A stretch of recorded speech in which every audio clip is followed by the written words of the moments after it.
So we are in the middle of our 7.1, 7.2 lesson. We already graphed the basic exponential growth and decay graph on the beginning of your lesson. That's already been filled out. Sorry, people who are listening to this video. We're starting in the middle at number 5. So can you guys find number 5 in your notes? Probably on the next page. We skipped over another section, I know. And does this say 1/2? My screen cut my number off. Is that a 1/2 in front of that term? Yeah. Okay, so 1/2 3 to the x power. So from yesterday, without looking at the calculator's graph yet, you should be able to tell me whether this is growth or decay based on the base. Who is the base? Yes, 3 is the base. So tell me why that's a growth. Tell me a big kid reason why that's a growth. Yes. So the base is 3, which is greater than 1. Now from here, we're going to go to our graphing calculator and we're going to type in our function, 1/2 times 3 to the x power. You actually don't need any parentheses when you type this in. So pulling up your graphing calculator.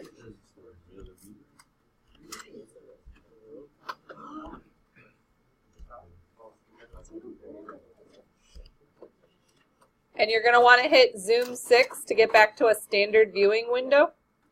And that's what we're going to look at on our calculator.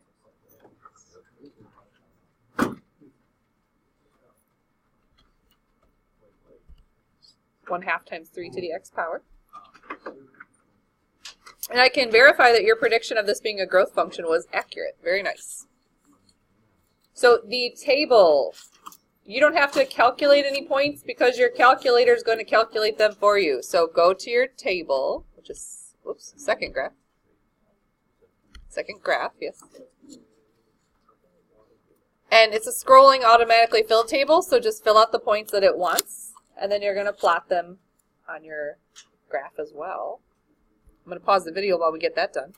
So we've determined the points off our calculator's table, and then we plotted them and connected. And we talked yesterday about when you graph this exponential growth function, this ending tail looking part here, you have to be careful how you graph and not graph sloppily, because this vocab word from yesterday is called the asymptote. And it's kind of like an invisible fence where your function is approaching a value, but it's never going to cross through that asymptote. So I don't want to see you on your test next week where like this tail drops below where the asymptote is located. That's actually going to be one of our questions on our test. So I don't really care about the y-intercept so much, guys. Can you change this and then write like an abbreviation for asymptote, ASY? What's the equation for the asymptote line? So what would be the equation of this horizontal line right here? And that would be a horizontal line, so it's y equals 0. So when I'm graphing this for my homework or for my test, I take like a highlighter or a marker and I literally graph a highlighter line at y equals 0 because that visually stops me from graphing sloppy because, you know, I'm a terrible grapher. Growth and decay rate, I'm just really asking you for your base. So what was the value of the base here?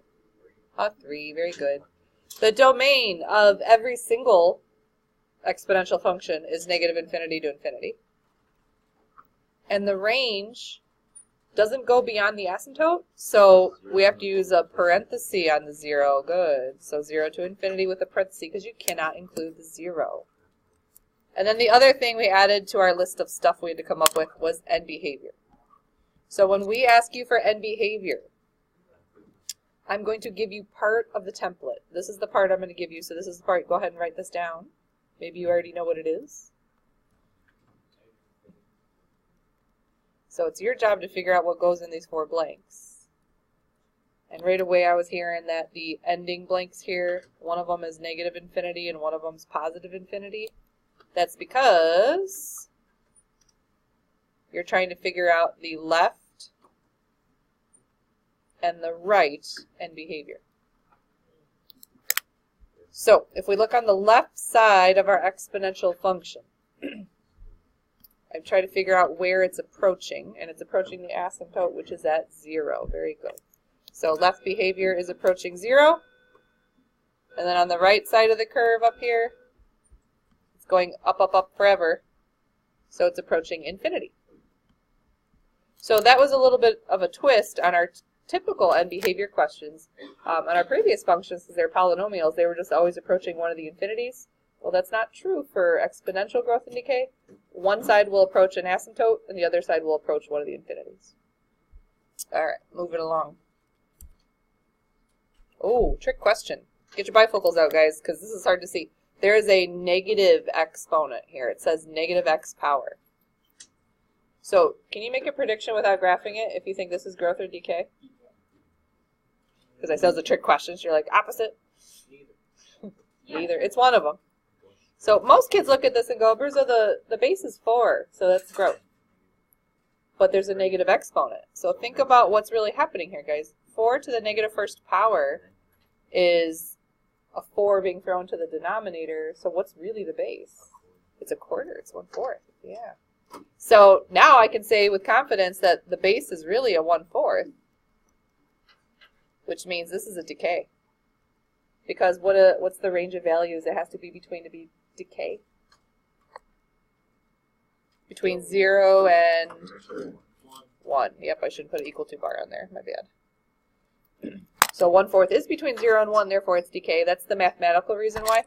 But when you guys graph this on your calculator, you're going to see it decay. So I'm going to pause the video.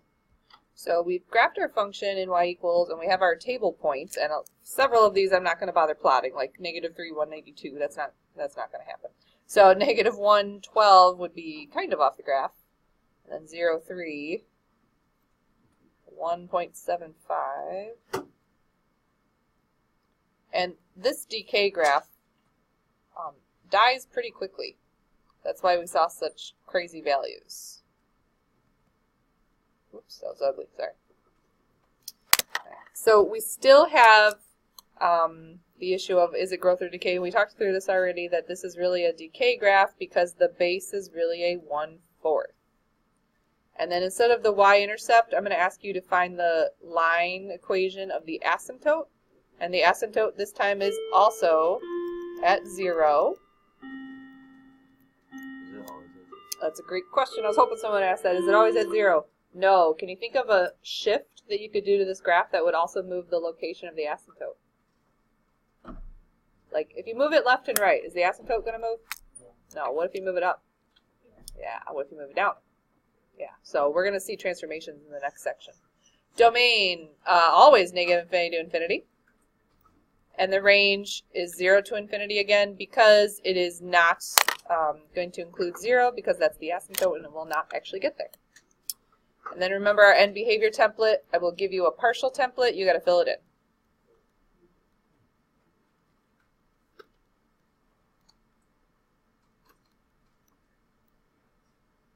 All right. So you guys told me on the last one that it's always left and right end behavior. And if you want to stay in that order every time, I think it'll help you. So when I look at the left side of my curve, this first end behavior, I look at the picture. The left side of the curve is going up, up, up. So where's it going? Infinity. And then the right side of our curve is approaching the asymptote, which is at 0. Very nice. So thanks for the nice segue about is the asymptote always going to be at 0, because that's the next thing we have to talk about. Let's get to this question. So skip a few. Find number 9. And they're going to introduce you to the full general form for an exponential growth and decay. Because on the beginning of our lesson, the very first thing in our notes said exponential growth and decay graphs are a times b to the x power. Well, that was like a really babyish lame version of the formula. The true formula has h's and k's in it.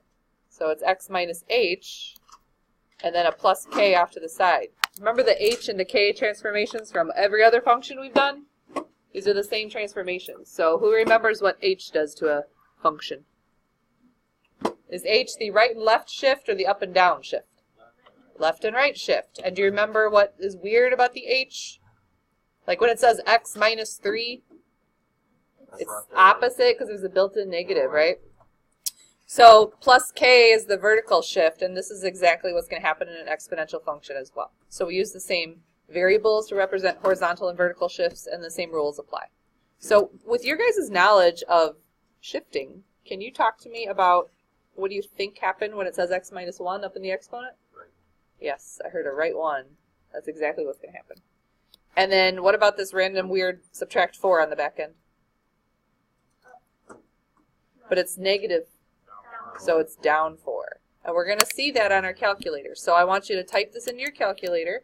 And please be careful if you're on an older calculator, because you need to make sure that the x minus 1 is up in the exponents parentheses. If you're using a newer calculator, you just stay in the parentheses until you need to hop back out. So I'm going to pause the video. So y'all predicted that this graph was going to be shifted right 1 and down 4. So when I go to look at the graph, the right 1 shift is very difficult to observe to an Algebra 2 eye, but the down 4 shift is pretty easy to observe because it almost appears like that little end of the tail where the asymptote is located. If you look really carefully, that is really close to negative 4. So remember, the asymptote used to be at 0, but everything got shifted down. So going to our table, we're going to plot some points. Fill in your table on your paper. I'm going to pause the video again so I can get that done. So we have our points off of our table from our calculator. I just stole those. One of the other things I'm going to do is I'm going to take a highlighter and marker, and I'm going to draw in the what should be an invisible fence for the asymptote line. Normally it was at 0, but everything got shifted down 4. So now I'm going to take my highlighter, I'm going to mark up, whoops, I was supposed to be at negative 4 straight across. It's not part of our function, but it's going to be a visual boundary for when I actually get to graphing that I don't cross through the asymptote, because that would be wrong, and I won't get a good score. So we're going to plot our points, and then draw the best we can.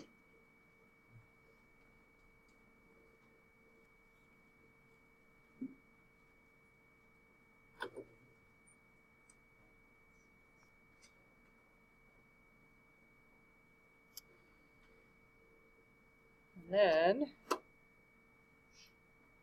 oh man. Alright, I get grace because I'm drawing out a tablet. Hey, shush. Alright. So something like that. You guys are going to do a much better job. Just make sure that the end of that graph where the asymptote is located, that we're not like getting sloppy graphs and it's not falling below the asymptote. So let's talk about that exact question. If I asked you to identify the location of the asymptote, what line is that invisible line at?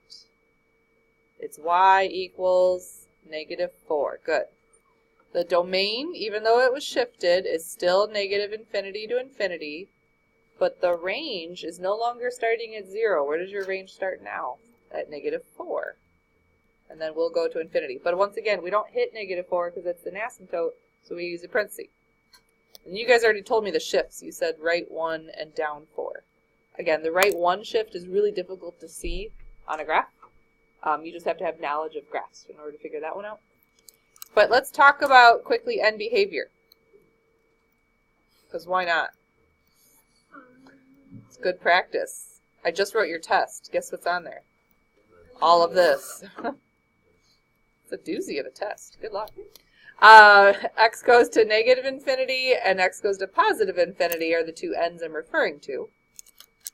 So when I look at the left end, which is this first end behavior, where's your function approaching? Oh, that negative 4 line again. And then on the right side, it's going up to infinity. So one thing I like to put together in my brain is that location of the asymptote shows up a bunch of places. So I'm going to ask you where the asymptote is. That's going to be the beginning of your range. It's going to be a vertical shift. And it's also going to be one end of your end behavior. So when I'm grading your exams, that's something I look for. If you thought the asymptote was actually at negative 3 by mistake, but everything else you put as negative 3 because you thought that was the asymptote, I'm okay with that. It's a minor error, but at least you're consistent with it. But if you tell me the asymptote's at negative 5 and then later on you tell me your range starts at negative 3, that makes 0 sense to me. So make sure these numbers all match. Alright, let's take, not even graphing, guys. We're just going to identify some transformations. This is going to be a skill that's going to be tested quite a bit for you, especially over the next few weeks. So this is the original, and this one has been what we call transformed. So the only difference I see is that there's a random -3 off to the side of the function. So what kind of a shift is that? Down 3. Very good. You can just put D3. I know exactly what you mean. So the domain is always going to be negative infinity to infinity no matter what shift happens.